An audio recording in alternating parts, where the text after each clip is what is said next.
Hi, Len. How you doing? Good, Steve. Thank you. Can you You hear can me? hear me, right, Len? Can you hear me? Yeah, I could hear you. Okay, Okay. good.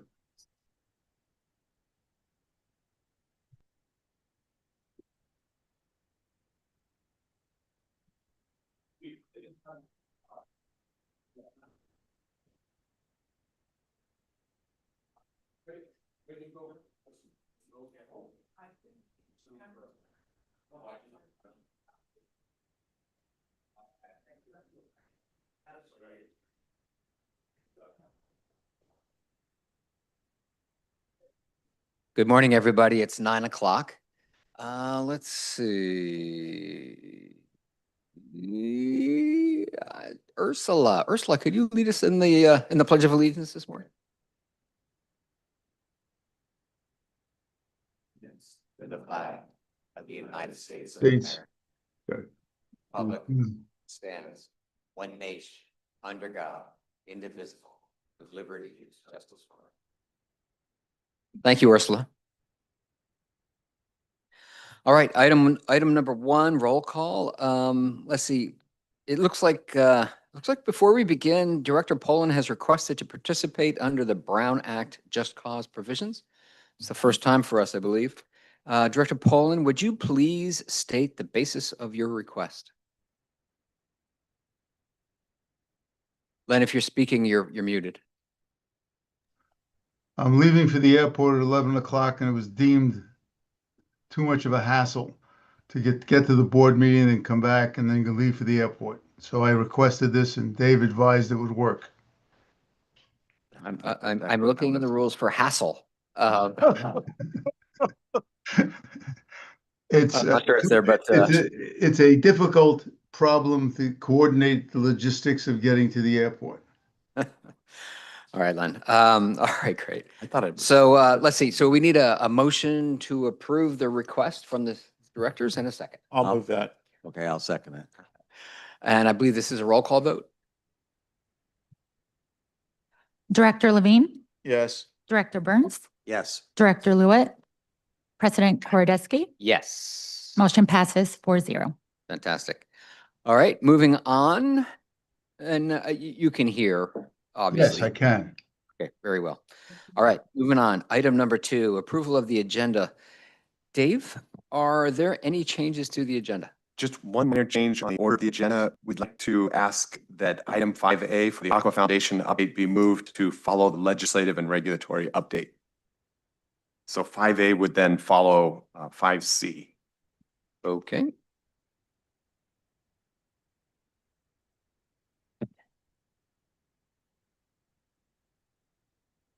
President Kordesky, we also have to do an official roll call. Okay. Thank you. Yes, let's do the roll call. Director Levine, Here. Director Burns, Yes. Director Poland, Yes. Director Lewitt, Here. President Kordesky. Here. Great. Thank you, Nancy. Okay. Just remind me when we get to, if you wouldn't mind, to the Aqua Foundation. Okay. Item number 3, public comments. Members of the public may now address the board of directors on matters not appearing on the agenda, but within the jurisdiction of the board, no action shall be taken on any matter not appearing on the agenda. Jessica, are there any comment cards? There are no public comments. Great. Thank you so much, Jessica. Moving on to item number 4, consent calendar. Does any director wish to pull an item from the consent calendar? Great. Hearing and seeing none, can we get a motion and a second to approve the consent calendar? I'll make that motion. I'll second it. And this is a roll call vote. Jessica, thank you. Director Levine, Yes. Director Burns, Yes. Director Poland, Yes. Director Lewitt, President Kordesky. Yes. Motion passes 5-0. Great. Thank you so much. And now moving on to item 5, I guess we're going to skip item A and we're going to go on to item 5B, which is the water supply conditions update. That'd be on page 70 if you're If you're looking through the agenda, Don, I believe is that you today? Yes, thank you. Just before we get into this, the big news on the water supply condition update is that on the 31st of July, the Bureau of Reclamation released its 10-year operational guidelines for the Colorado River. And that was emailed to you by Dave on, I think, Friday. So that's a very important step and document. And then if you look at the Colorado River on the right side, you can see that Lake Mead is at 27% and Lake Powell's at 22%. So that operational framework is going to be important going forward. Do you want to elaborate on that at all? Dave, or? I can just briefly mention what the document laid out. Essentially, it's a 10-year plan for operating the Colorado River. These are called the operational guidelines that the current guidelines expire on October 1st of this year. Over that 10-year period, it's sort of a mixed outcome, as all things are on the Colorado River. There's positive and there's negative. The near-term provisions for the coming 2 years from 2027 to 2028 largely reflect what was expected. And although there are cuts on the river, Metropolitan has already anticipated those and been preparing for them. So the near term is essentially what all of the parties in the lower basin were expecting. And the 3 states, California, Arizona, and Nevada, have already come up with a plan to essentially accomplish that. So that's the good news. The bad news is on the longer time frame, when you get out towards the 10-year mark, there are some really dramatic cuts on the river. And so that is not really planned for yet. And that's kind of the big picture on the river. There are always these short-term positive wins where there's great collaboration among the states to agree on an interim plan. It is the long-term plan that has always been the difficulty and the challenge, and that essentially remains the situation. There'll be a lot of work among all of the basin states to try to figure out how to address the longer term picture. But the key theme is that there are some really deep cuts that are expected in the 3 to 10-year time horizon. All right, so moving forward in the report, the other thing I'll just highlight, the reservoir levels are still at or above historical average. And then last time, skipping ahead to the last page, there was a question last time from Director Poland about the effects of El Nino. So this was the graphic that I mentioned I had saw and would bring forward this month that basically shows all the results of El Nino on precipitation since 1950. At the top is the strong El Ninos, and as you can see, it's not quite as correlated as the media and others like what lead you to believe. I mean, there's years like 86, 87 where there was a strong El Nino and dry conditions, and then there's other years where north of here is wetter, and then there's years like 97, 98 where we were wet. So, you know, we'll continue to watch El Nino and how it develops and impacts the water supply and the snow conditions in the West. Last year, as you recall, was a La Nina, and we had average rainfall, but below average snowfall. So this really just kind of shows how there's a correlation, but not like the rumors say. And that concludes my report. If there's any questions.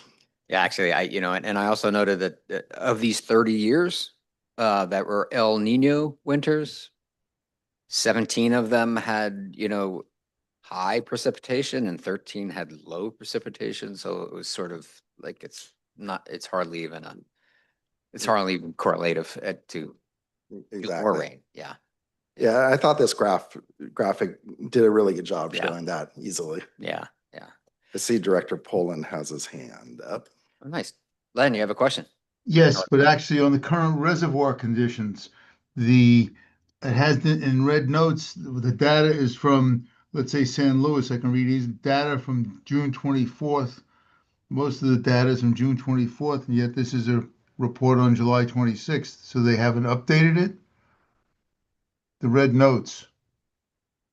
Yeah, this is the latest that I was able to download when the agenda was published. So it does put in the red notes where the last data was from. So, okay, so that data is a month old mostly. Correct. Yeah, okay, just wanted to ask you to clarify that and make sure I was reading it correctly. Thank you. You're welcome. All right. Great. Thank you so much, Don, for that report. Mr. Chair, can I make a quick Yes. clarification regarding Director Poland's participation? I was, I just got back from vacation yesterday, so, but I wasn't aware this was happening. Or I would have quicker on the dime.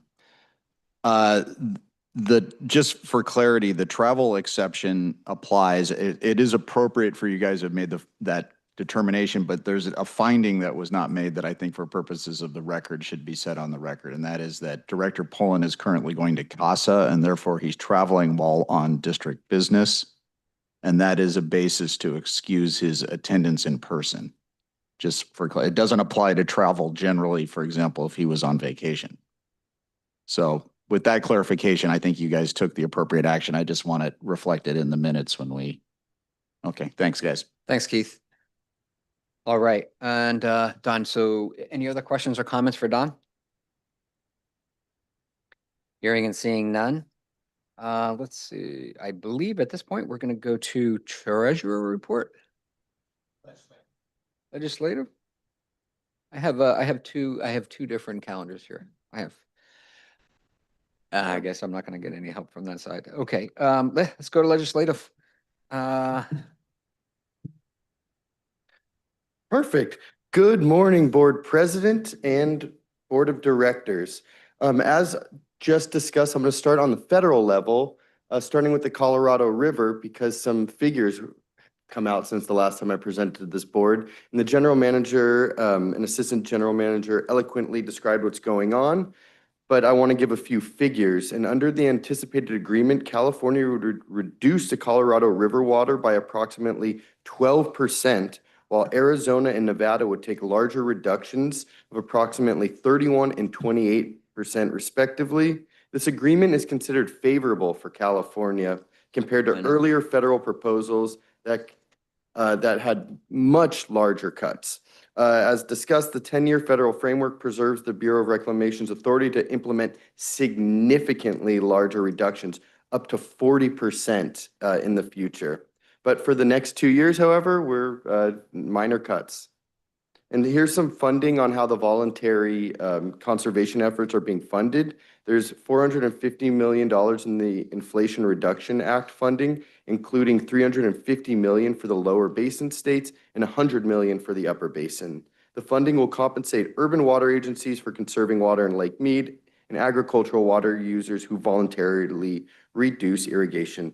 As this board knows, California is the largest user of Colorado River water and continues to work with the lower basin states to finalize the voluntary conservation agreements for the next 2 years.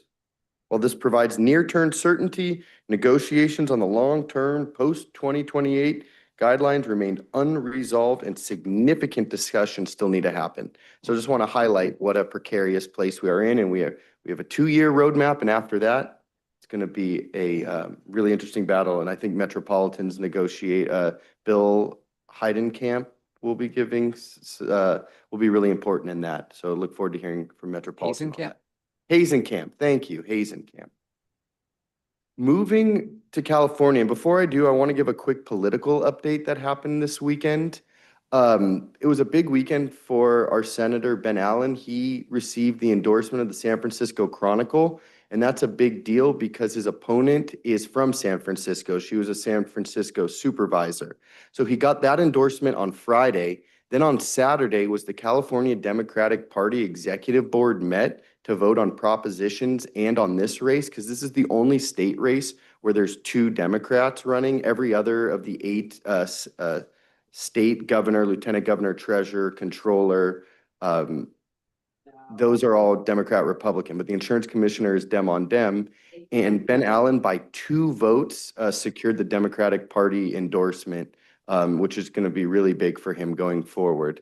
So he had a lot of momentum for our senator this weekend. But speaking of our senator, the California legislature has reconvened today and it's begun its final month of the 25-26 legislative session.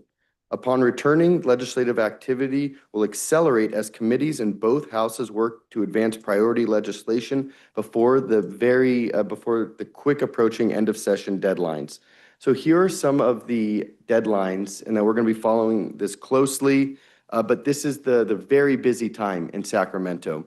And following the conclusion of the legislative session, the governor will have until September 30th to sign or veto bills passed by the legislature. If nothing happens, the bill becomes law. I will continue to monitor legislative developments closely and provide updates on the bills of interest as they advance through these very exciting final weeks of the legislative session. And speaking of legislation, there's one bill that I want to highlight to this board, thanks to our Assistant General Manager, and I will give him a moment to, just going to try and get that out of the moment to discuss this, but that is AB 1383, which is a public employee retirement benefits bill. AB 1383 would make changes to the Public Employees Pension Reform Act, PEPRA, by increasing the pensionable compensation cap for PEPRA employees and allowing employees to receive their maximum retirement benefits at age 55 instead of 57 for future service earned beginning January 1 of 27. I know that's a lot of terms, and this bill also authorizes local agencies through collective bargaining to adopt an enhanced 3% at age 55 retirement formula for eligible public safety employees. These benefit enhancements would apply on January 1st, 2027. And according to an analysis on this bill, by CalPERS, AB 1383 would increase pension costs for public employees and PEPRA employees statewide. The bill is estimated to increase employer normal cost contributions by approximately $282 million in the first year and increase the present value of future pension benefits by approximately $4.8 billion across state, school, and local agency plans. While the fiscal impact on individual agencies will vary based on workforce composition, agencies with larger portions of PEPRA employees, particularly public safety and fire personnel, could experience higher retirement costs over time. This bill is actually being heard today in the Senate Appropriations Committee, so a lot of big decisions will be made on it, but we wanted to bring it to the attention of this board, and I do want to ask if the Assistant General Manager has anything to add. Yeah, thank you. So the main impacts of this bill are on police and fire, and it came out of that union arena. The concern that others have and finance groups have is that it's really the first bill that could potentially start to undo some of the reforms that PEPRA made. And PEPRA was the Public Employees Retirement Act that increased, for our employees specifically, increased the normal retirement age from 55 to 62. And then it creates a cap on the amount of compensation that's PERSable that's currently 55-ish thousand. And what this does is it increases that cap and increases that cap on an annual basis. So the immediate cost to the district is relatively small. Brian calculated out and it was a few $1,000s for the immediate cost. But the reason why we wanted to bring it to the board and mention it is because the board has historically taken positions to not increase benefits. And this bill undoes part of PEPRA and could increase the district's liability for retirement for PEPRA members over the long term. So the district hasn't taken a position on this because it does mainly affect police and fire, and the cost immediately to the district is small. But the thing to watch is whether or not this is the start of kind of undoing PEPRA, which was done to address the unfunded liability and the drastically increasing pension cost over the long term. So if the board wanted to take a position, we would ask for direction on that. Otherwise, we will just continue to watch it and its impacts on the district. Great. Thank you. Yes, I want to put on your radar. And I'm going to move on to my last item of discussion, which is the Delta Conveyance Project. We have another update. Every month we're chipping away. But in mid-July, the Department of Water Resource submitted its revised certification of consistency for the Delta Conveyance Project to the Delta Stewardship Council, where they addressed the two issues previously brought up by the council related to the invasive golden mussel in coordination with the Harvest Water Project. And the Harvest Water Project is a large recycled water project being developed in the Sacramento area. DWR concluded that the project remains consistent with the Delta Plan after incorporating additional analysis and mitigation measures. The filing represents another very important regulatory milestone for the Delta Conveyance Project, as it addresses the remaining issues identified by the council and allows for the certification process to move forward. If no appeals are filed, or if any appeals ultimately denied, the project will clear another key hurdle towards implementation. So I will continue monitoring the group on this process as it advances, but it feels like every month there's small victories on the Delta Conveyance Project.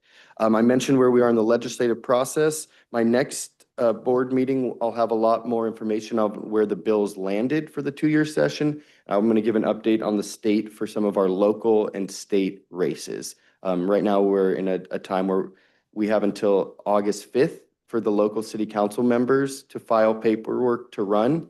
If an incumbent does not run, it then gets extended to August 12th. So we will know by August 12th what the state of play is for all of our local races out here. With that, I conclude my report.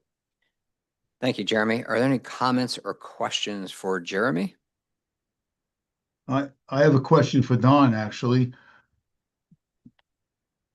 Yep, go ahead, Len. So are you requesting that the board take a position on 1383? Not necessarily. If the board were to take a position, like it has in the past on CalPERS issues, we would be seeking guidance. Otherwise, we will just continue to watch the bill and other PEPRA reforms. So I guess the short answer is we're going to watch the bill and its impacts unless if the board tells us otherwise. I'd asked Director Levine, how does he feel about this? You really want me to answer that? Yes. Listen, my personal view is that companies, municipalities get themselves in trouble when they have huge unfunded liabilities, and we should do everything we can to balance the budget. So that's my overarching personal view, if you're asking. Well, I feel like this is a question on the table right now. Do we support the bill? Do we do nothing? And if we do nothing, is that a commission or an omission, which leads the parties to believe that we support it? And we don't disagree. So we, in essence, are agreeing. I just want to clarify, supporting the bill increases pension cost. Right. So I'm of the position I'd like to say we don't support it. That's what I'm proposing, and I want to know what the rest of the board thinks. Can I share a thought? So I would, when we look at bills, I feel like it's important that we always look at the actual impact to our district. And as Don reported, although this is an important and significant issue, there isn't a big impact right now on our district. So what I would suggest is we watch the bill. We can come back to the board if you'd like with a recommendation for a position, but I would recommend at this point, we just watch the bill. Let's see how it progresses. And we have time before session ends for the board to weigh in and take a formal position. Hey, Dave, if we don't support the bill publicly, what does that really, what happens? We would be listed on the analysis as opposed to the bill. On this bill, most of the bills that we weigh in on are water related. This one is not limited to water. I mean, this is all municipalities. So we are a relatively small voice in what is a very big statewide discussion. That said, we don't usually let that limit ourselves in weighing in, but it isn't just a water issue. This is primarily public safety. So police and fire, which have strong unions, have a lot of political clout, and they will be weighing in heavily on this. So that was sort of why I was thinking, let's watch it. Let's see where things are headed, and then bring back an item to the board on taking a position. And just to emphasize, I mean, like what Dave said, and the police and fire unions and their political power is really going to be what sways this bill one way or another. So if you're asking me for a recommendation, I would just watch it and continue to monitor potential changes to PEPRA that financially impact the district. And does Aqua or any of these other organizations take positions on this generally? Not on, they have not on this bill, because it's not specifically water related, and it really came out of the public safety sector. But it was important to point out that there is a provision in there that does have financial impact to the district. So I learned two new words today. The first was persible. Never heard that one before. And PEPRA. I assume is this something that the board has discussed over past years? So I would imagine that there's two people on the board who are up on this and three of us who are just hearing this for the first time. So maybe we should bring it back a little bit later with some Yeah, and what we could more do, information. we could bring back an item to just go over the history on this. What is PEPRA? Why did it come about? What does it involve?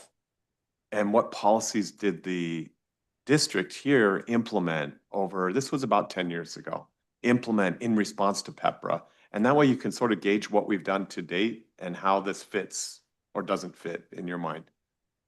Yeah, I like that. Great. Thank you, Jeremy, very much.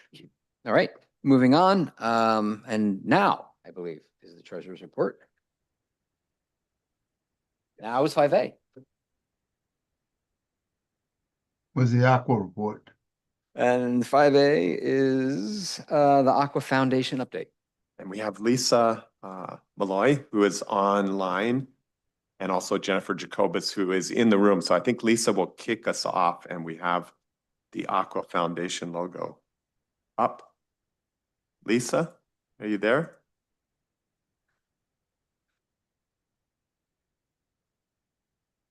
And Lisa has her hand raised. Is it? Yeah, she just needs to be made a panelist.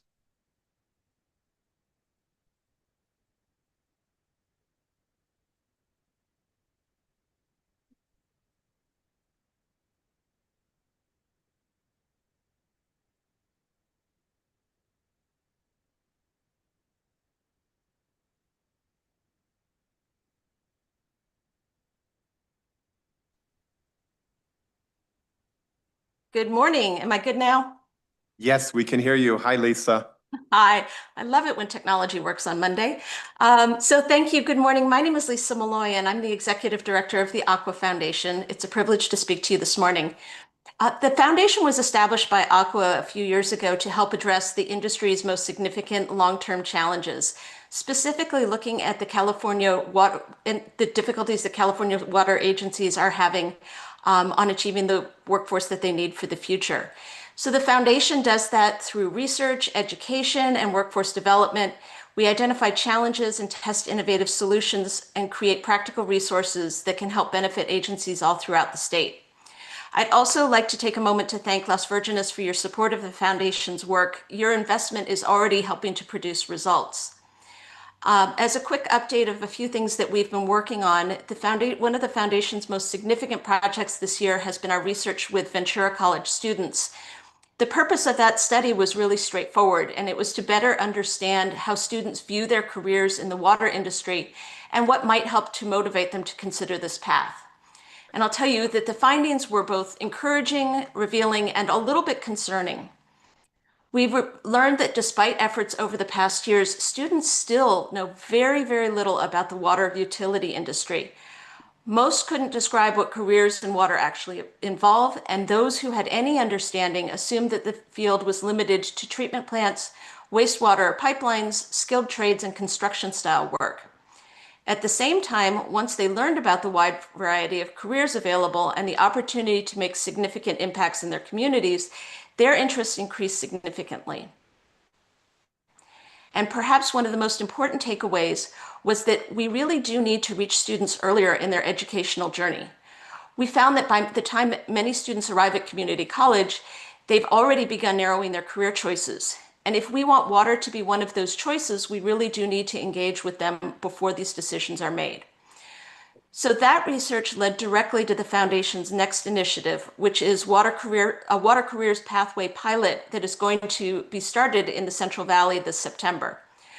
Rather than trying to reach students individually, we're bringing together high school career counselors, the people who help students, thousands of students, explore their career options every year, and with water professionals who can introduce them to the full range of opportunities that our industry offers.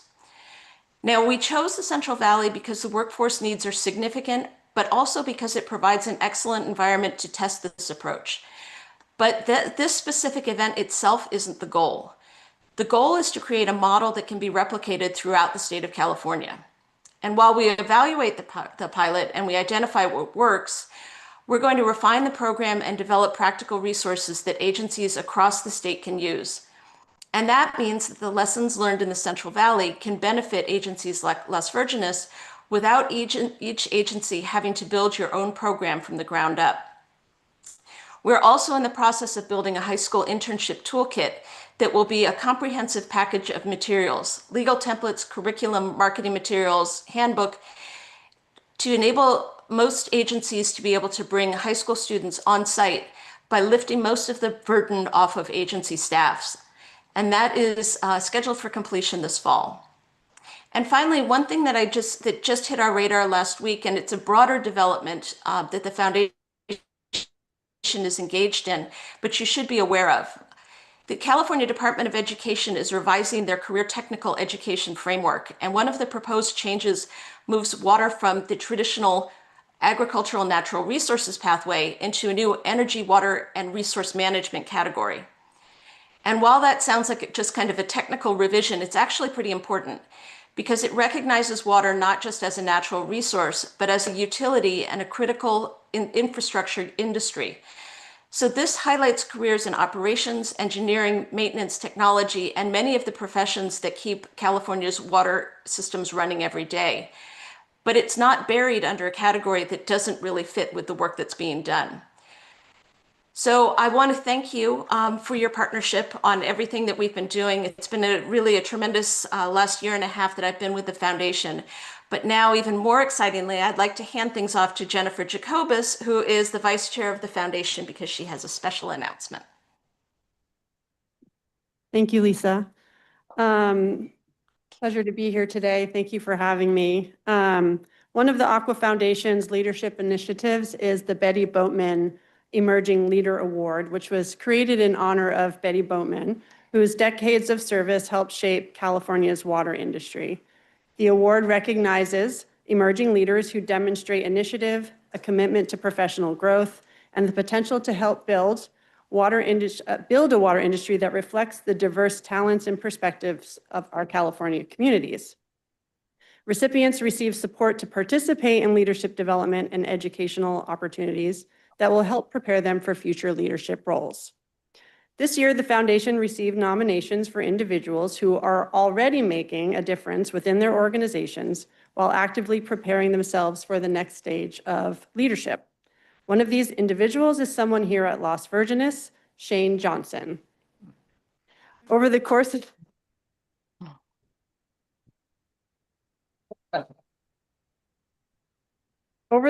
his 12-year career in the water and trades industry, Shane has built a reputation as a dedicated professional, mentor, and problem solver.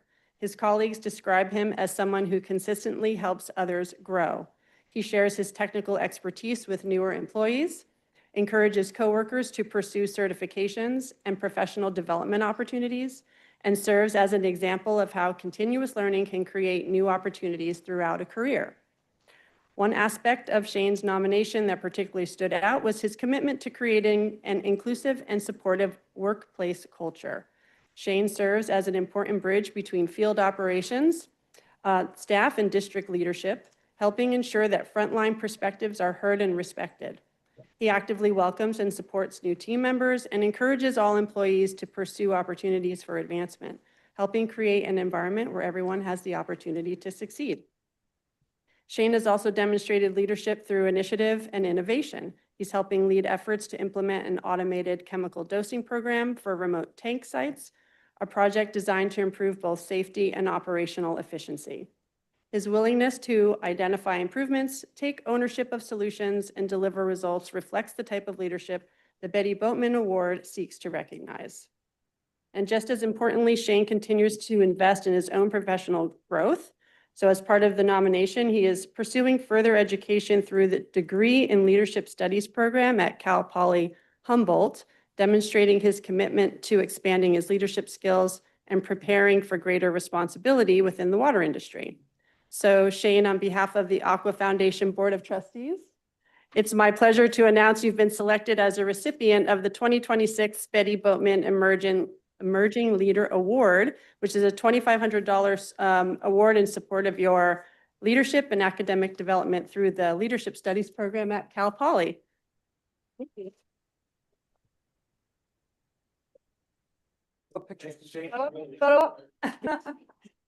Can't get away that easy.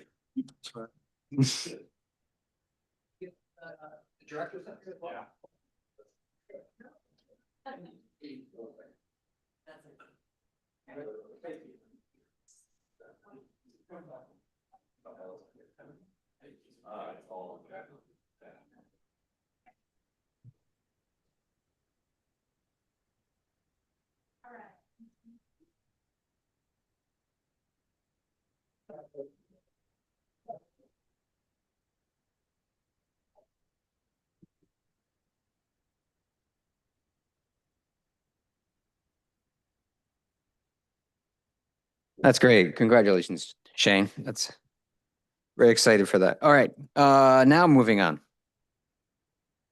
Randy, I believe this is your treasurer's report, item number 6. Okay, so we had a little over $10 million of disbursements for the month, of which a little over 2 million went to Met for our water, 8 million related, approximately 8 million related to the JPA, with about 6.4 million going to Walsh. Everything else is normal operations. That concludes my report. That's a lot of money. A lot of money. Yes. Yes. This is the first time I've seen, and I'm actually going to ask our general manager to explain it. Oh, thank you. I'm going to ask our general manager to explain. We've had a lot of negatives. It's from the water we've deposited or purchased earlier. Would you explain that? Remember, if you look at it, there's a deduction for 2024 December. Yes, you may recall we brought an item to the board last year, I believe it was, to participate in what is called the reverse cyclic program, where essentially we pre-purchased water. By doing so, we took advantage of the then current water rate for future deliveries. And so we're now drawing on that. And so that's what you see there. Was a significant reduction. And so we do achieve a cost savings for that because water rates increase every January 1st. And so we had bought that water at a time when the rate was lower. Thank And you. I believe this is the last month and we'll have exhausted that credit. So I'm pretty sure. Nice. Well, I'm glad we did that. In the wine industry, it's called futures. Buy futures. All right, let's see. Thank you, Randy. Yes. Moving on to item number 7, engineering and facilities, heating, ventilation, and air conditioning, maintenance and repair services. This is page 75. It's authorization. I believe Sean. Yes. Morning, President Kordesky and fellow members of the board. We're here to present a new 1-year contract for heating, ventilation, and air conditioning maintenance and repair services. This will ensure continued reliability, efficiency, and regulatory compliance of heating, ventilation, and air conditioning systems across all district facilities. The contract is structured to provide comprehensive preventive maintenance, timely repairs, and system upgrades as needed, supporting the operational integrity of the critical infrastructure and the comfort and safety of staff and visitors. Staff is recommending authorization of an initial one-year agreement with ACO Engineered Systems in the amount of $150,550.74 with 4 one-year renewal options to allow for initiation of scheduled maintenance activities and enable responsive repair services. The proposed action is in alignment with applicable procurement policies and would support the district's long-term asset management objectives. Recommendation before the board is to authorize the general manager to execute an initial one-year agreement with ACO Engineered Systems in the amount of $150,550.74 with 4 one-year renewal options for heating, ventilation, and air conditioning maintenance and repair services. Thank you, Sean. And before we have any questions or comments for Sean, can we get a motion and a second to approve this item? I'll make the motion to approve. Second. Sean, I got a question. So is our HVAC, is that from when the buildings were built? Some of it has been upgraded through the years. Yeah. A lot of it is original. We have updated a lot of the systems, but the Freon has changed. Like there's been a lot of changes throughout. Yeah, it's like 134A or something now instead of Yes. actual. We're at yeah. 410A and Yeah, that may exactly. go away soon too. Right. So. Right. And so, and I'm not in these buildings, so can you explain to the board, do we have outages? Do we have AC, heating? Do we have issues? We have issues with the systems, Yeah. especially with the aging portions. You know, what was it, 2 years ago? I think we had to do an emergency to replace the boilers in this building because we had no heat because the boilers went down and they weren't able to be repaired. Yeah. So keeping up on the maintenance and taking their recommendations and being able to plan out those repairs is what we try to accomplish with this contract. Yeah. Yeah. Also, I'd like to add that this is our second 5-year contract with ACO. So it's a really good company and they've done a lot of good work around here. And Oh, they did the upgrade to Tapia when we did that. They were part of that contract as well. Great. Great. Thank you. Any other comments or questions? Seeing and hearing none, why don't we take a roll call vote? Jessica? Director Levine, Yes. Director Burns, Yes. Director Poland, Yes. Director Lewitt, Yes. President Kordesky. Yes. Motion passes 5-0. Great. Thank you so much. Thank you. Thank you, Sean. Moving on to item number 8, external affairs. Item 8A, 2026 proposed strategic communications plan. That's page 108 in your agenda. Adrian Burns is going to provide the report. All right. Good morning, President Kordesky and members of the board. As you may recall, when I first stood at this lectern about a year ago, I told you all that I would deliver a strategic communications plan as a capstone product of my first year here. So today I'd like to provide you with some highlights from that plan, an overview of the philosophy behind it, and discuss a handful of elements that I believe are foundational to the work we'll be doing moving forward. Before diving into the details, I'd like to briefly explain how the plan is organized. The document I've shared with you contains 10 major sections that together create a comprehensive framework for strategic communications.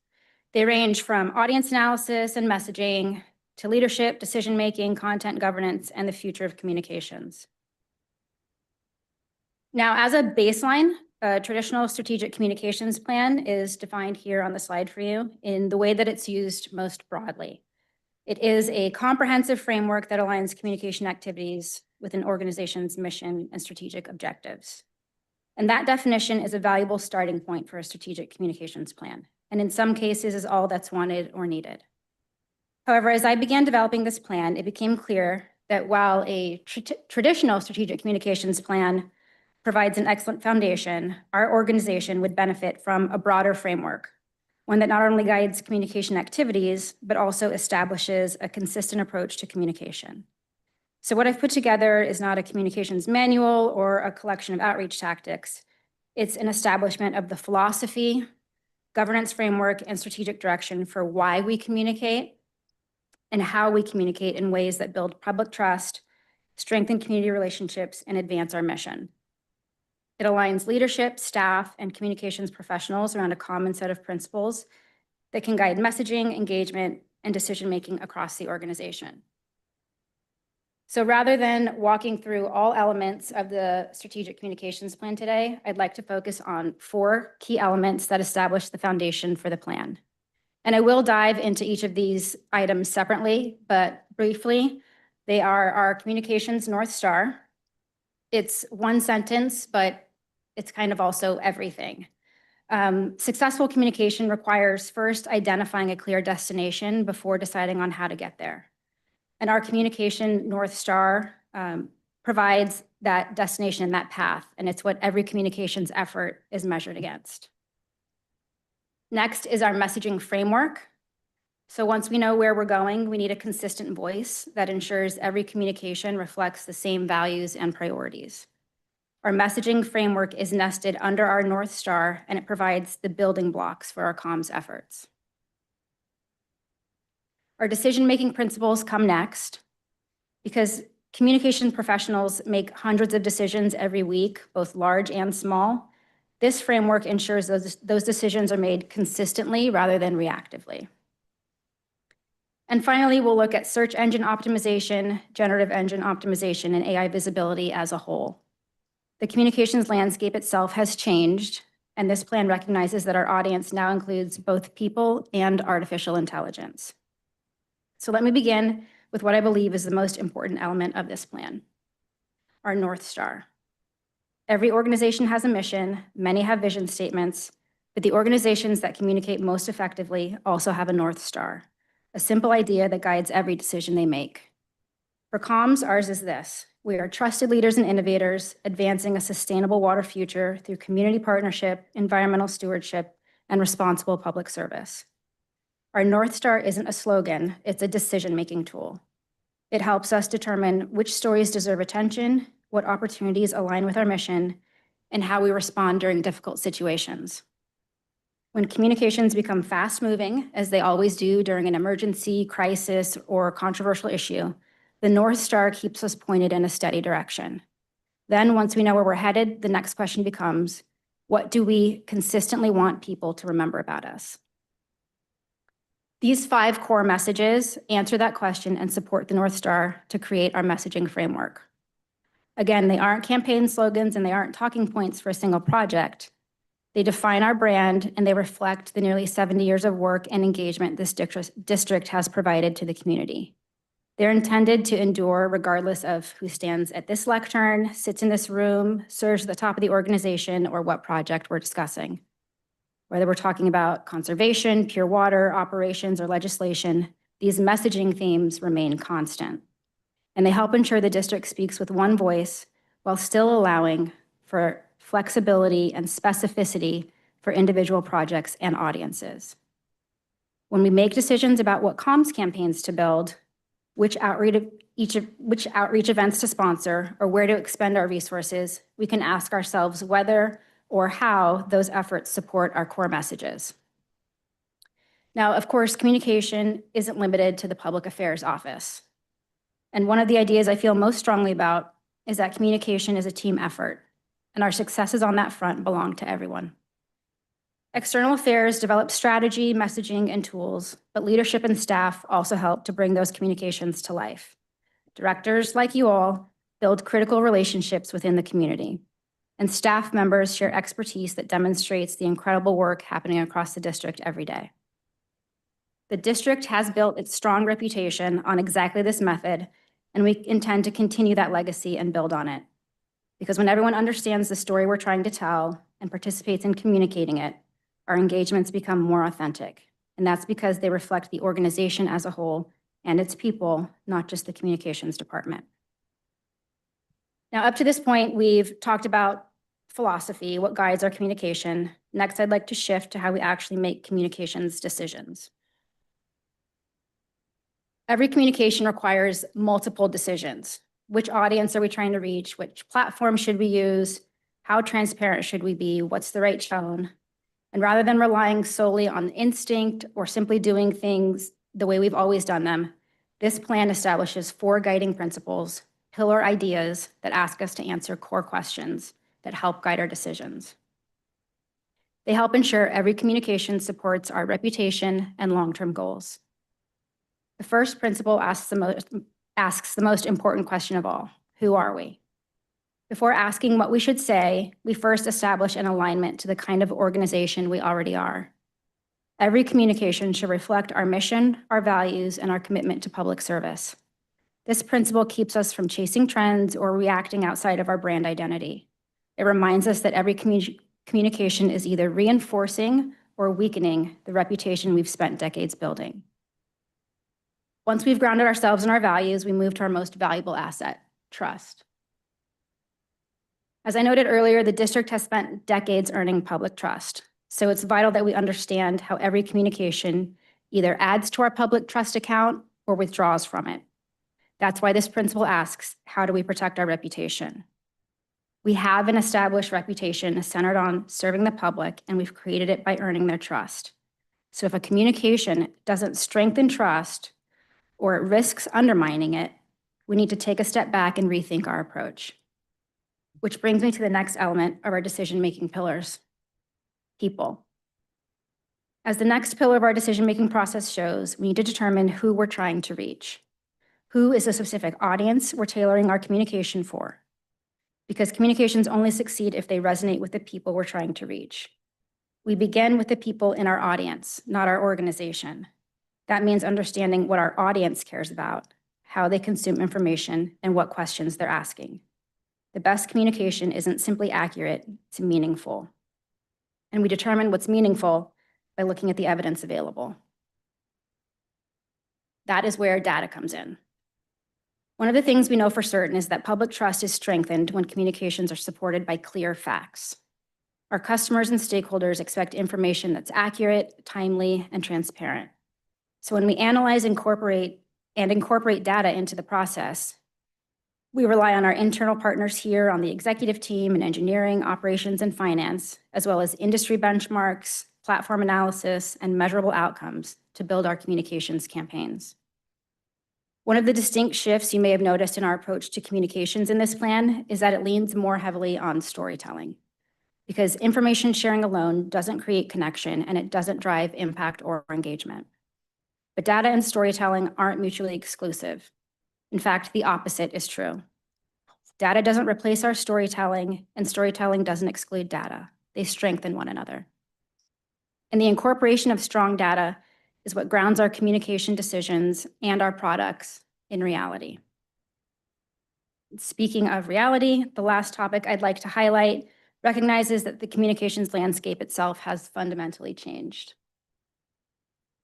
It was important for this plan to recognize that we no longer have just one audience.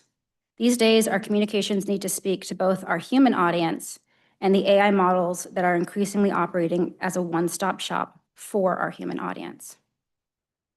For at least the past couple of decades, digital communications have focused on people finding information through search engines. Increasingly, however, people are asking AI systems for answers instead of clicking through websites. The AI summary that you now see at the top of your search engine results is now creating a no-click environment where if you're not part of the AI result, you become invisible. So we're updating our strategic communications approach to keep up with the changing environment. We've made a concerted effort to identify the AI inputs that influence AI visibility, as well as the levers we control that establish the pattern AI is looking for. Search engine optimization, generative engine optimization, and AI visibility are now core components of modern communications, not because they're trendy, but because they're becoming fundamental to how people discover information. I'll close with one final thought.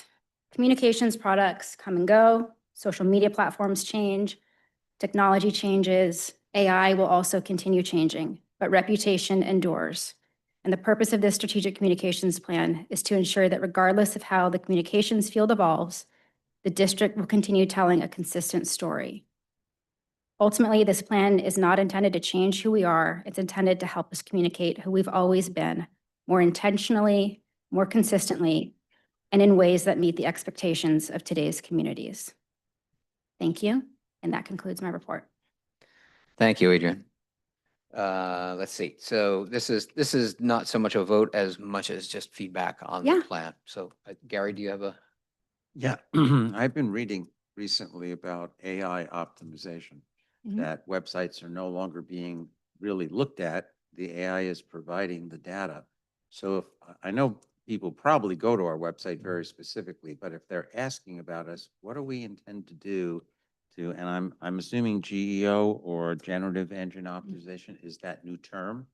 Because if not, you're totally missed. And I've been working with my own website and with a group of health companies and doctors to very specifically answer questions that are being asked by AI instead of general information. And then you actually show up in those AI results. What do we intend to do about that so that we are premier in the water industry and show up before anybody else in the country? Yeah, that is a great question. And so there's a lot to it, but I will say that we understand sort of the weighted inputs that AI is looking at. Websites are part of what AI looks at, but earned media is really the heavy hitter when it comes to AI and pulling results into its synthesis or its synthesized results. And so it's looking at major news outlets. It's looking at reports, it's looking at research, and then it's also looking at social media, what is out in the public, in addition to our owned content, the things that exist on our website. And it's looking for a pattern within those three elements. So do all three of those things say the same thing? Are we saying something about who we are that is not reflected in traditional news media outlets or in the public discussion about who we are? If those things don't match, AI is going to disregard us as part of its results because it's not seeing that pattern across all of those elements. So one of the things that we need to do is make sure that, one, we're taking a proactive approach to media, our media relationships. We've done a really good job with that recently, particularly in regard to Ocean Well. A lot of really great earned media that makes sure, and we've tested this, both Dave and I, on how we come up in AI search results in the discussion about desalination and emerging technologies in California. So we are part of that discussion, and we know that a lot of that has to do with a lot of the earned media over the last year, in addition to the work that we're doing, the page that we have dedicated to Ocean Well on our website. So continuing to do those sort of things where it's not a one-size-fits-all answer. It's also not a one-time thing. It's something we need to do consistently. So the levers that we control create the consistency and the pattern that AI is looking for. Okay, so number one, the report's fantastic. As I told you earlier, I used up my yellow marker reading it because the lines are just fantastic to use for myself when I'm discussing with clients and with our ratepayers what it is that we're trying to do. Over the weekend, I looked at our website and I saw that we had an outage. Now, if someone searches for outages, are they going to land on our page if AI just says what it is? And I just searched for desalination, but I guess I have to look for desalination in Calabasas. I just want to make sure that within all of this, we are actually doing what the customer is going to pay attention to. Yes. So audience analytics is a part of what we're doing, and that happens consistently. We have these sort of regular customer service surveys every couple of years to get a gauge, and we have the opportunity to ask questions about how customers prefer to receive information, sort of meeting them, understanding what meeting them where they are is. Are they online? Are they on social media? Or are they continuing to look at newspapers and their mail for information? So that's part of it. But I do think what we've seen in analyzing our audience is we have a highly educated, very media savvy region that we serve. And so we can do a lot more than maybe some other water agencies might do. But I do think when it comes to specifics like outages and shutdowns, our customers know where to go for that information, and they find it right on the homepage. Okay, so I just did put in desalination Calabasas. Did you do that too? It says Calabasas is linked to a major regional initiative with the Las Verdes Municipal Water District, which is partnering with Ocean Well on Water Farm One immediately comes up. That's interesting. Congratulations. Good. Thank you. Thank you. You know, it's interesting. I had a conversation just yesterday with my son about AI, and he was under the impression that nobody looks to the sources, you know, that AI lists beneath them. And I'm one of those nerds who goes to all those sources. So Yes. but I have a my- journalism background, so I always check my sources. right. So I don't, maybe I'm outside the, Brandy, did you have something you wanted to say? Adriana, I think this is great. I love the passion. I love the message. I agree with everything you said, especially about the public trust. I love the North Star. So all that's really good. I really just have one question, which is in the second section, which is entitled Strategic Goals. Mhm. So I didn't really see any goals, and maybe that wasn't the intent. So I'm not sure if I'm reading that right. But so the question is, a year from now, 2 years from now, how do you look back Mhm. and measure how you did? Right. So this plan really lays out the framework for how we do that. We will have strategic goals every year related to communications around some of the broad organizational strategic goals, but also initiatives like Ocean Well and Pure Water. And then those strategic goals will all have objectives associated with them, as well as tactics. So as an example, for Ocean Well, our strategic goal is to position Las Virgenes and Ocean Well as trusted innovators advancing sustainable water solutions. The objectives would be increase understanding, build credibility, and strengthen public confidence. Those objectives are all tied to some of those core messages that I shared. So one of them is trust through transparency. And the way we do that is telling the story with transparency regarding cost, timeline, and impact to the community. Leading with science that aligns to that core message of innovation with purpose. And then creating meaningful connection and spotlighting the benefit to the community. That would be tied to that building block of community first. So the tactics that we would then use for that would be things like tours, videos, earned media, social media, infographics, our website, community presentations. So these are all, the reason they're not in that plan is because the plan is the framework, and these strategic goals get expanded a lot for each individual goal and project. So they don't live in this document, but they are part of the work that we're doing. So I might just encourage you to think about a different title for the second section, Okay. you know, just to make it clear. Mhm. Because people look at this and they say strategic goals. And expect a list of strategic And goals. Got it. so Yeah. I don't have the answer, but that'd be my Point suggestion. taken. Thank you. But this report's not going out to the public. This is for us. This is for us to use internally, but it is available to the public. It's been published in our agenda, so the public has access So to at it. that point, I was thinking that as long as it's readable and we add maybe a little bit, we should give it to every city council person in all the cities that we serve. I've never seen them get anything like this from, even when they're construction people, other than diagrams, they've never seen anything like this from another utility. They'd go crazy if Edison ever came to them like this, they'd have a heart attack. Or AT&T. So they don't complain about us. I think it would be great if we presented it. Yeah, the plan is to share this with our peer agencies, with our community partners. This does a great job of really sort of helping people understand who we are and how we're approaching communication. I think we have a reputation as innovators and leaders in a lot of spaces. And I think just like in engineering and operations, we can be leaders in communications. And so I will actually be sort of presenting on this topic next month. I would for think that, CAPIA. yeah, I would think that they would come to us to possibly do some coordination with what they do and what we're proposing here. I've not seen this from the cities either. It's a lot of work, so it's not that common to find one of these. Yeah, I really like the, it lays everything out, going forward. And I think it does a really amazing job at that. I think, ultimately, it's the details that matter. And so that's, where maybe, a lot of us have a lot of interest on the board, but, I mean, this is, as far as I'm concerned, this is awesome. Yeah. And I will note that there are appendices that will be added to this. So things like our branding guide, our social media strategy, things that are sort of live at a sub-level to this, the more of the implementation guidelines that staff will use more directly for the work that they use will be appendixes to this. Great. Len, do you have your hand up?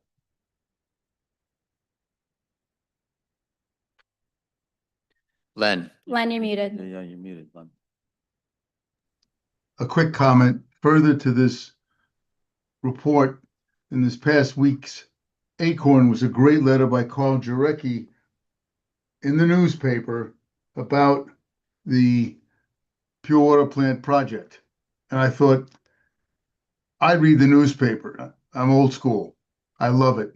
And it ties in beautifully with what you just talked about. Yes, absolutely. I think leadership has a really important role in helping to mirror and amplify a lot of the messaging that we do. You all are a key component of the relationships that we have in the community. And so I think this provides a good framework and opportunity to collaborate on your presence in the community. So without making any more work for you, even one page that showed the 4 or 5 objectives that we're working on with pure water, with ocean well, and was very clearly shown how this fits with each of these would be a nice piece to add to it, so that it just clearly explains what we're most focused on. Yep, I like it. I read it through the first time and I said, what is that North Star? And then I read the North Star and I thought, you know what? I think you nailed it. So it's really All right. well. Yeah, really well done. Yep. Thank you. Any other comments or questions? Great. Seeing and hearing none. Thank you so much, Adrian. Moving on to 9A. So water operations on call as needed pipeline repair and paving concrete services, page 125 in your agenda. Alex Liu. All right. Good morning, directors. The district's current on-call and as-needed pipeline repair and paving and concrete services contract is set to expire this year on August 16th. I do want to remind everyone that we did extend that current on-call contract exclusively for the repair work that's going on in the intersection of Lindero and Agora. But on June 29th, staff advertised for a new on-call as-needed pipeline repair and paving and concrete services contract. We held a mandatory pre-bid meeting on July 7th that was attended by 6 different contractors. Following the closing of the bids, only one bid was submitted by Toro Enterprises Incorporated. After thorough review of the bid, the staff recommendation is to authorize the general manager to execute a 1-year construction contract with up to 4 one-year renewal options with Toro Enterprises, Inc. in the amount of $2.1 million for on-call, as-needed pipeline repair, and paving and concrete services. And this concludes my report.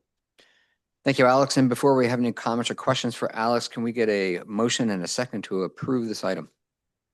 Second. Thank you. Alex, I will tell you, Toro really seems to be like our best friend. Like they are solid for us, huh?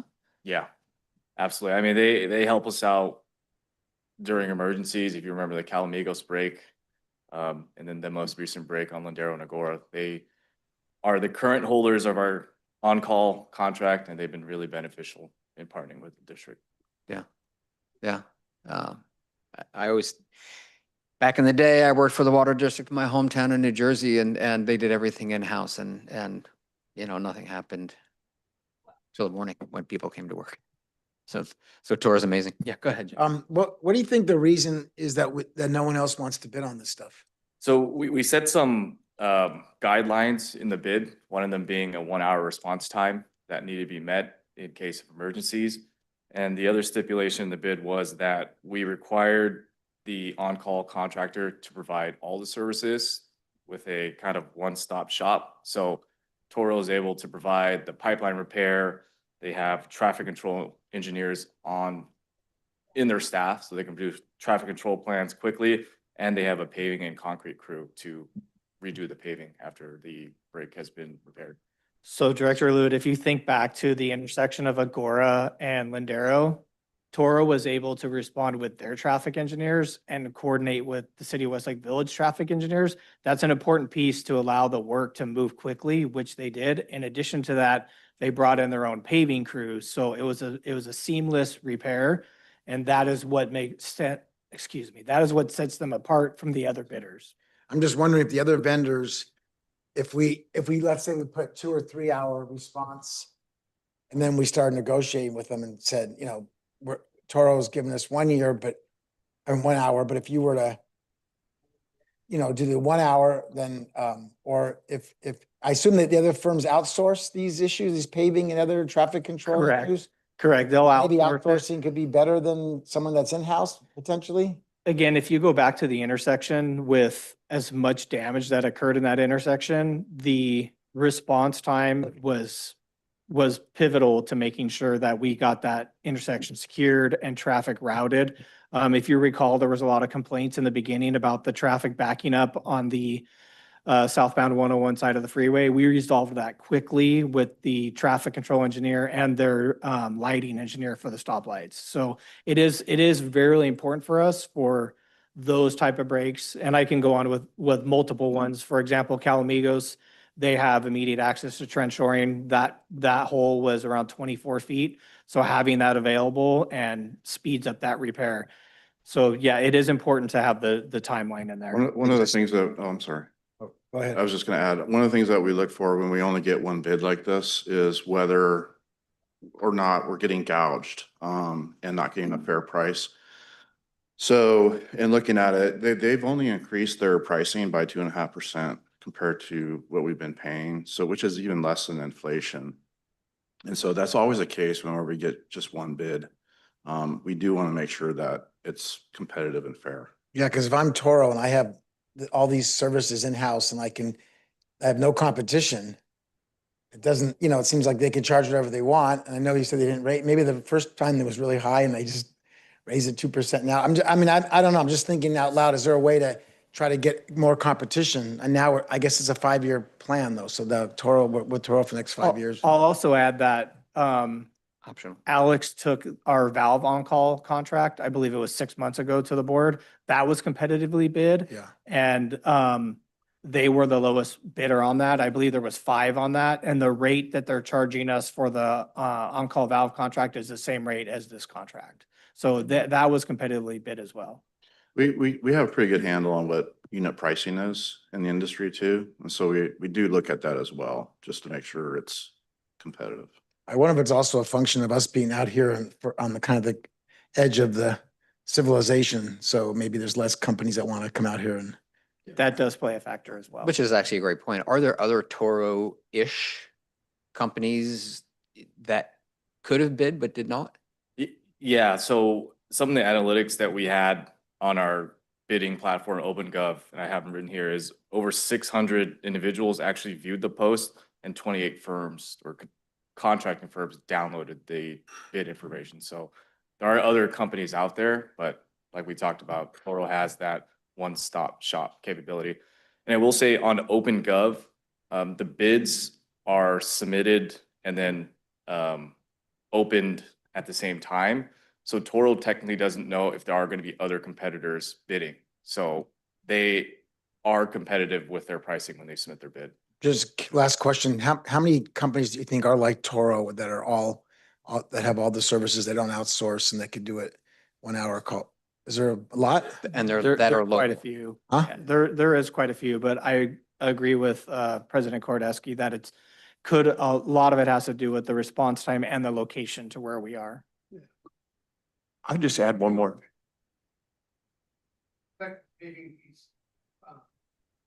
You may not be on the top of the list for the paving, so if you have a sub, he's gonna put you in his, wherever he is. So you're not priority, and you're not gonna get that priority because he's got his schedule already done. So that helps a lot. Yeah. No, I do like the fact that it's one company to deal with one vendor, but I just kind of surprised that it's only one company that can do Well, all this. there's others, but Yeah. you know, some of our jobs aren't considered big enough.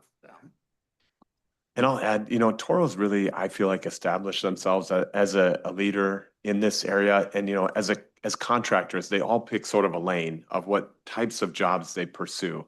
And there's the large construction projects like Pure Water, which is like the big companies like Walsh and PCL and others. They don't do this kind of work. Then there are the low bid contractors who put in low bids, hard bids on construction projects. Toro does that, but this, I feel like they've really established as a niche for them, and they do a really, really good job. They are there so fast that we get positive comments all the time, most recently from Westlake Village. They also work really well with our team. They work hand in hand, like they're all part of the same team, which is very unique. And we get compliments from our local municipalities about how well they handle themselves, their professionalism, how they interact with their staff. And I feel like all of that is really important, that they're such a trusted partner. I agree that we certainly want to watch on the pricing, but it does feel like we're getting both great service and also good pricing. And so we'll keep that in mind. I think looking in the future, making sure there are options and that there is a competitive environment. But I think right now we're really fortunate to have such a trusted contractor to serve the district. All right. Any other comments or questions on this item? Hearing, seeing none, I guess, Jessica, could you lead us through the roll call? Director Levine, Yes. Director Burns, Yes. Director Poland, Yes. Director Lewitt, Yes. President Kordesky. Yes. Motion passes 5-0. Thank you so much. Thank you, Alex. All right, moving on, item 10, informational items, the Government Finance Officers Association Triple Crown, page 127. This is, I love this one.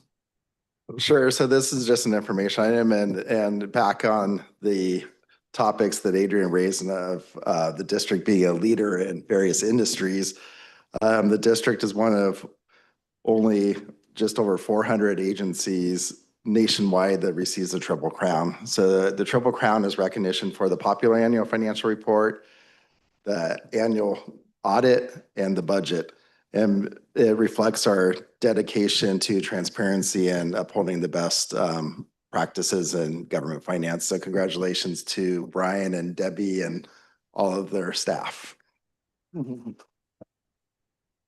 I agree. And I did a quick search. I think there are 3,000 water districts in California and something like 30,000 nationwide. And so we are one of 400 of 30,000 water districts. Well, actually, that includes all the cities, school districts, everything else too, so. That's awesome. That is really awesome. Good job, guys. I really appreciate your hard work and the time you put into this. Yeah. Yeah, it's important. All right. And moving on to item 11, non-action items, the general manager's reports. Thank you. Congrats to the finance team. We internally on the second floor, if you walk through the hallway, you'll see there's a wall that has all of these awards, and there's a lot of them. They've achieved this award every single year. So we sometimes give them a hard time that if they don't get the award, that it will be a big deal. But I just wanted to mention, there's a variety of things at the district that can they can feel routine, but they are really critical. And this is one of them where, yes, we do this every single year. There is a certain standard that we follow, but if you don't do it right and don't do it well, it is a really, really big issue. Yeah. And it strikes to both transparency and public trust. And so I just feel like it's worth making note of that. Sorry, Dave, can I add one more thing? Yes. So I'm actually a budget reviewer for GFOA, and not every budget I get passes, so. Really? You can imagine Don is tough. So kudos to the finance team. Thank you. So a couple items of note, in the news last week, probably the biggest news was the release on the Colorado River. I spoke with President Kordesky, and as I gave my comments related to the water supply report, I shared a very high-level overview, but it is a very complex topic. It is also a very important topic. And so I felt like, in talking with the board president, that we ought to bring back an information item where we go over it in more detail so that you can really understand what the ins and outs are. Director Lewitt will clearly have many briefings on these at Metropolitan. We can work with you, Jay, and also with Bill Hazenkamp to get the most up-to-date information for the whole board. And I think that will be really helpful for each of you. So we'll bring back an information item on that. And that way, when you go to conferences, you can be sort of up to speed on what it all means. The other major topic that was in the news was cyber related. And I'm sure you read that there were a series of what are believed to be state-sponsored cyber attacks on water utilities. And this is pretty important because cyber attacks are not unusual. They're happening all the time throughout the world, but it is not real frequent that you see cyber attacks affecting municipalities and water systems. And so we did certainly take note of that. The news was primarily focused on Minnesota, where there were more than 30 water utilities that were in some way threatened.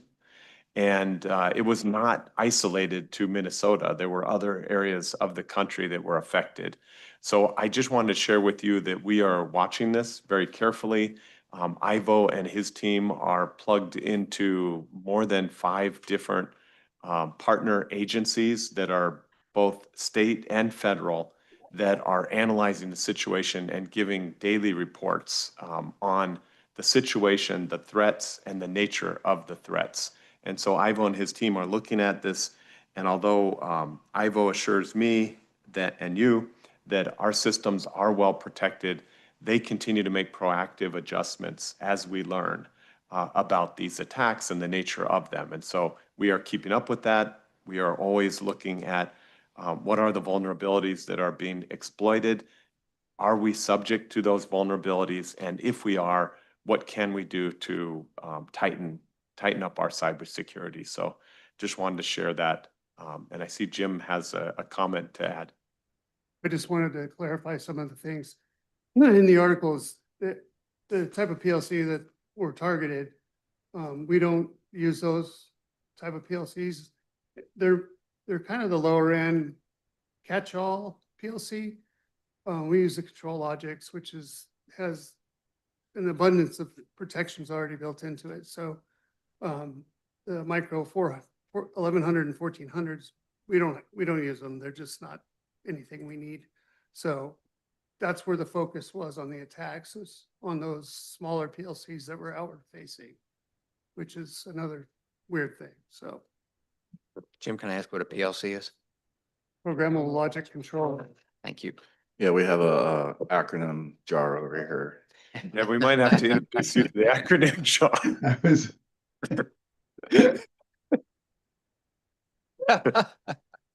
But yeah, thanks for adding that, Jim. I think this is really important. You know, going forward, cybersecurity is going to remain a really critical and important part of what we do. And we do give periodic briefings. I know each of you have shown a real interest in this, and we do periodic briefings, and I would suggest that we continue to do that. Yeah. Yes, I think everybody knows that I have stayed focused on this from the very, very, very beginning when different things were happening. And yes, it did seem that from the stories that I read, they were attacking water or the technology that was from the 60s. They were a lot of older type facilities, and I can understand it up there in the North End. So I'm assuming we're not at that level that we, okay, that's enough this conversation, but thank you. It's the PLC. Yeah. It's a word I'm very familiar with. Yeah, and I guess we gave you what the term stands for, but we didn't really explain what it is. Yeah. But it's sort of like a little computer communication device that is found at each of our remote sites, and it kind of allows it to communicate with SCADA Houston. That I'm familiar with. talks to the PLC. Nice. Very good. That's another acronym. It's a second. You're getting deeper. Two other quick comments. I'm glad that we're not direct quotable at the moment, that we'll be indirect. I think that's a positive for what we're doing. And Dave, there was something in the Colorado report that said that we would have, along with the lower states, a 40% diminution in the next few years, but based on help me there, Hydrology. Yeah, hydrology. So if we get rain and the Colorado picks back up, or maybe they build my tunnel from Canada, then that will not go into effect. Is that what it was basically saying? Correct. Everything in the operating guidelines is dependent on hydrology. And so if the hydrology were to turn in the positive direction, the impact will be less. And vice versa, if the hydrology were to turn in a negative direction, the impact could be more. And it tends to outline a range. And that's sort of, and it's an unknown where the hydrology is going. I think the main concern is there has been a trend, and that trend has been towards the worse. And so that is what needs to be planned for. And is this what the government in Washington forced down on everyone, or is this something that Hanby and the others agreed to? How did it come? It's a little bit of both. There's sort of a very delicate dance that is happening. The basin states work together as best they can. They come up with ideas and proposals. The federal government is a bit like the referee or umpire, and they take all that in, take it under consideration, and they put out their proposal. So the proposal reflects what is called the Lower Basin Agreement, three-party agreement, which is California, Arizona, and Nevada for the near term. But the upper and lower basin has not reached an agreement. So this is essentially the federal government's first formal position on what the plan will be. And remind me, did we get a 1 year? Did they agree to a 1 year or 2 year extension to come up with a final? I remember a couple of weeks ago we talked about that.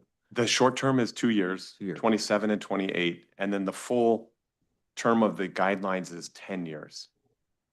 So 2 to 10 years. Thank you. The only other items I had from my report, just to remind you that the Westlake filtration plant is online and operating.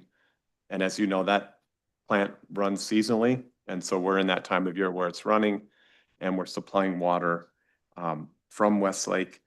You may have seen the banner on the website. I think Director Burns, you mentioned that. That's related to a valve installation that we are doing, I believe is at the Lindero, Agoura Road valve. Oh, that one will be for the wildlife crossing. Oh, for the wildlife crossing. Okay. So we have a couple construction projects going on. As you know, the wildlife crossing is under construction. That involves some important tie-ins to our system and also relocating a major potable water pipeline.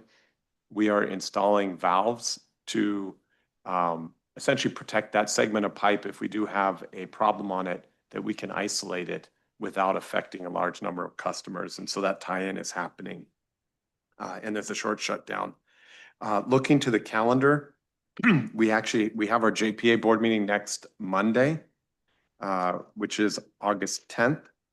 And then we have a busy August, as you know, conferences. I think all of you are traveling to Napa for the CASA conference, which is this week. And then next week also public affairs or external affairs, I should say, is holding an information session for the Pure Water Project with First Neighborhood. And then our second board meeting in August is canceled. And so our next board meeting will be in early September. At the end of the month, 2 events that I hadn't mentioned previously to flag for you. The Calabasas Mayor Luncheon is on Thursday, August 27th. And the following day is the Valley Economic Alliance Appreciation Breakfast. And that concludes my report. Great. Thank you, Dave. Any comments or questions for Dave? Yeah, I have a couple of comments. One is on the Colorado. I mean, Dave taught me this a long time ago that the Colorado is so big. So any change in weather, if we had a good wet year, it's not going to make a difference like it would in the state because the bathtub is so big in the Colorado. So it would have to be a combination of a lot of great years in a row. And then speaking of Colorado, I got an email yesterday. I'm on the we formed an ad hoc committee on the Colorado River. So Metropolitan has 38 board members, so it's really hard to get the board together and discuss these things. So we have an ad hoc, and there's probably 10 of us on it. And yesterday, Bill Hazenkamp sent our ad hoc committee an email that today at 1:30, the ad hoc committee is going to get together. And then we're going to discuss the current status of the basin states discussions and positioning where we might be headed and what Met's next steps will be. And it's really hard for me to comment on a lot of these things because there's so much closed session going on, as you can imagine. So I get confused what I can and can't say. So I try not to talk a lot about it, but I'll do my best to talk about stuff that I can talk about. And then switching gears to the cyber conversation, we've had a lot of cyber closed sessions at Metropolitan because Metropolitan's the largest drinking water supplier in the country. And what the terrorists try to do is create terrorism. And by, think about these countries, and they're probably not going to attack the United States, but they can attack us through our infrastructure. And you can imagine if they affected our drinking water or wastewater, it would create a lot of terrorism in this country. So, we talk about having newer systems, which is better, but then the new AI is always tries to stay one step ahead of the newest, latest, greatest, whatever we have. So no pressure, Ivo, but it's, even though we have the greatest, latest, best, so do the bad guys. And then, it's just something that we have to always be concerned about, not sleep just because we're more advanced than some of the remote water districts in our country. So just want to mention that. All right, great. Any other comments or questions for Dave? Hearing and seeing none, why don't we move on into item 11B, director's comments and reports on outside meetings. Jay, do you have anything to report on? I know you just made a report, basically. Nothing really that I have in mind. I'm looking forward to going to Napa with the California Association of Sanitation Agencies and reporting back on that adventure. Okay, great. And yeah, so several of us attended the Southern California Water Coalition luncheon on Friday. And it was all about AI, all things AI. It brought up there were some interesting points that I wrote down that I thought would be interesting for the board. One of them, so there seems to be a lot of backlash, across the country on AI and data centers and all that. One of the things they pointed out, speaking of these cyber attacks, is that the people doing the cyber attacks aren't using, data centers built 10 years ago. They're using the up-to-date, highest potential, highest powered data centers to form their attacks from. So it's not something that you want to. It's something that we use, to protect infrastructure and other things, and we can't really fall behind in that arms race. They also, one of the presenters also told a story that he met with some of the fire chief out in Riverside, and the fire chief had explained that their previous fire detecting ability was fires of, I think, 5 acres was the number that he gave. And now with this, they have a new system which is integrated with AI, and they detect fires once the fire gets to be 10 yards wide. So 10 yards versus 5 acres. So big improvement there. And then also there was discussions on farmers and they use, especially big farmers who have the money, use a lot of computerized irrigation, and that and a lot of that has to do with only putting water where it's needed. And a lot of the systems now are utilizing AI, which is benefiting these irrigation systems and benefiting they can use less water, essentially. So and then kind of the final point brought up by one of the gentlemen was that data centers have become sort of the physical embodiment of AI, and so if people are anti-AI, then they're anti the data centers, despite the fact that data centers help all of us in our daily lives. I thought it was a fascinating luncheon, and I'm glad I attended it. Let's move to my left to Director Levine. Okay, I went to the same seminar or luncheon, and it was focused on water and data centers. But I was surprised that they didn't talk at all about the recycling of the water and the way they're trying to minimize what they were doing. And honestly, I thought they needed you, Adrian. I thought they needed more exposure in the right way. And I actually went up afterwards and told them that. I thought that they weren't exposing themselves to the public in a way in which these large corporations were looking at this. I watch all the Sunday political programs, and they have these great commercials where they fly into a PLC and other kinds of chips and things. And I'm thinking Meta should have a commercial instead of about their glasses. They should explain how they are minimizing all of the energy and other uses. It's somewhat in the paper and in the Wall Street Journal, but it's not in the general public, which is what we're going to do now with LV. So I think it's important that they do that. That's what I try to import to them. And I was surprised that it wasn't in the questions that Charlie asked or anything. What's interesting is my comment was very similar. I said that, we didn't have the chance to, nobody in the audience had a chance to ask questions that's true. afterwards, They didn't have which I Q&A. thought was an oversight. And my question was going to be, okay, so how much water do data centers in California or the country use? Just give us a number, or give us a percent or amount. I want to add, I also had the opportunity to attend, and what was interesting was the tech people made it sound like that the data centers don't use a lot of water. I left with that. I think there was a comment that is not as much water as 2 restaurants. And you kind of hear the opposite. And then just by coincidence, I was watching Bill Maher, and she had one of our ratepayers. He had one of our ratepayers on, Aaron Brockovich, who's really attacking these AI centers and talking about the water use and talking about the space, 5 acres, 10 acres, some of these water, and how they're taking this space. And so I think what we need to do is, as leaders and as directors, is to try to study the issue instead of listening to people like the Southern California Water Coalition was all about the data centers are not big AI users, and even if they are, everyone's using AI. So you don't complain because you don't use AI. But if you're going to use AI, but we don't really know. And people around at my table had never been to a data center, AI.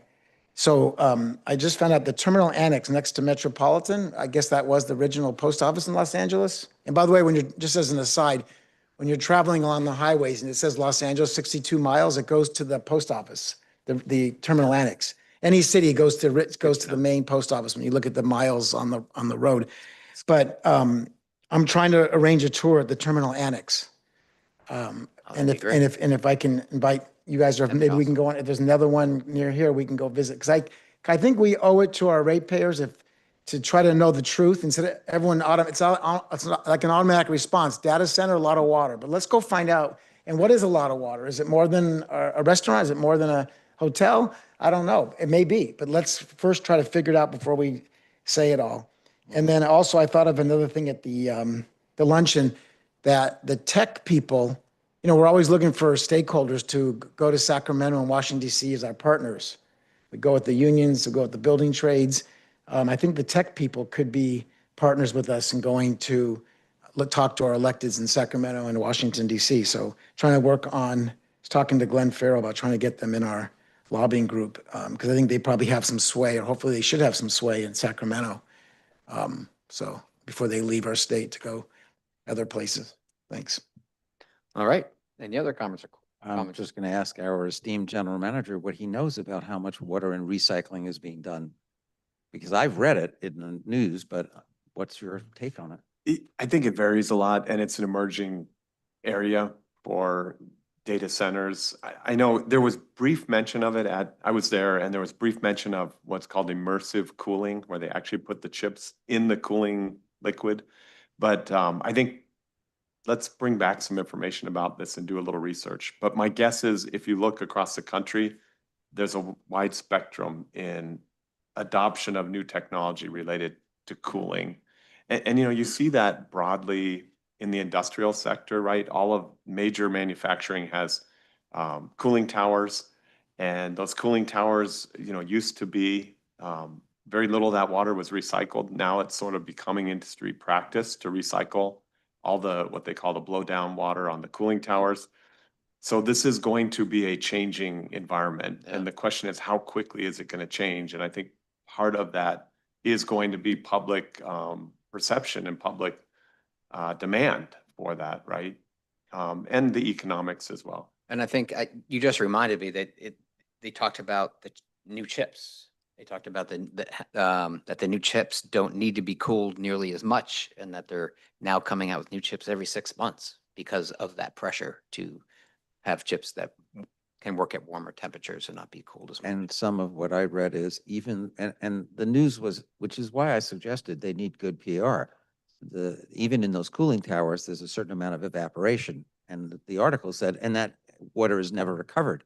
But that's not true. It goes up, all the water that's ever been in the world is the only water we have. So it goes up into the clouds, comes back down as rain. And I thought the news did not cover that accurately. Yeah. Can agree with that. All right. Any other comments or questions from the directors? No?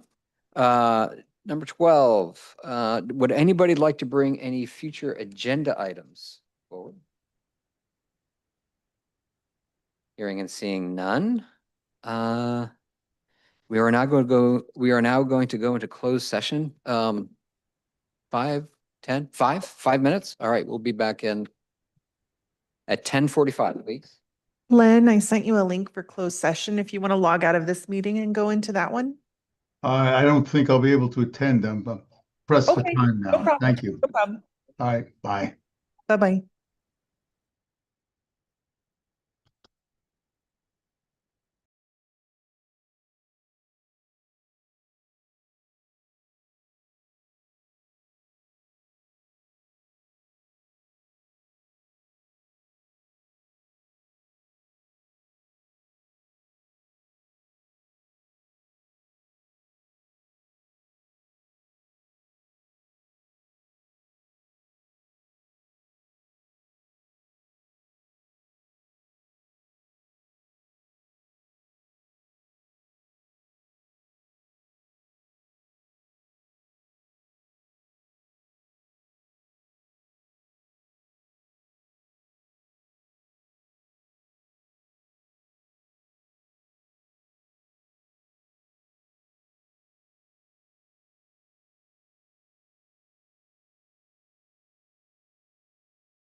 Great. Oh, great, great. Thank you. Could you lead us? Keith? Sure. The board met in closed session to discuss the tort claim as identified on the agenda. After receiving a report from staff, the board unanimously voted to reject the claim and directed the clerk of the board to provide the statutory notice. Mr. Board President, that concludes the report. Great. Thank you so much. It's now 10:57 and this meeting is adjourned.